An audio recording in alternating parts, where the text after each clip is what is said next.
Current తీసేసిండ్రా అనుకున్నా, ఇంకా current ఇంకా తీయలేదా అని అనుకుంటున్నా.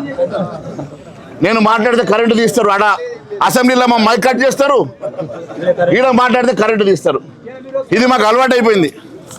పంటలకు బీమా ఇస్తానని చెప్పేసి మోసం చేసిన మాట వాస్తవం కాదని అడుగుతున్నా. ధరణి పోర్టల్ రద్దు చేసి కొత్త రెవెన్యూ వ్యవస్థ తెస్తా అన్నావు. పోడు భూములకు మరి పట్టాలు ఇస్తామని చెప్పినావు. అనేక హామీలు ఇచ్చినావు కదా రేవంత్ రెడ్డి, అవన్నీ మర్చిపోయినావని అడుగుతా ఉన్నా. మరి ఈరోజు పంట నష్టపోతే రైతు ఎవరికి చెప్పుకోలేని పరిస్థితి. అధిక వర్షాల ద్వారా ఒకవైపు డ్రౌట్ ద్వారా పంట నష్టం జరిగితే పట్టించుకునే నాదుడు లేడు.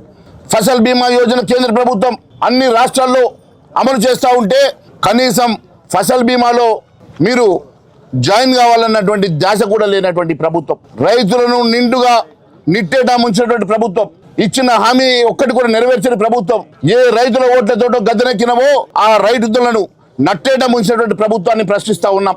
ఎట్టి పరిస్థితుల్లో మీరు చివరి ధాన్యం కొనుగోలు చేసే వరకు, మీరు ఇచ్చిన మాట ప్రకారం చివరి ధాన్యం కొనుగోలు చేసే వరకు భారతీయ జనతా పార్టీ మీ మెడలు వంచుతుంది. మీ ఇదే రకంగా మిమ్మల్ని వెంబడిస్తుందని తెలియజేస్తా ఉన్నాను.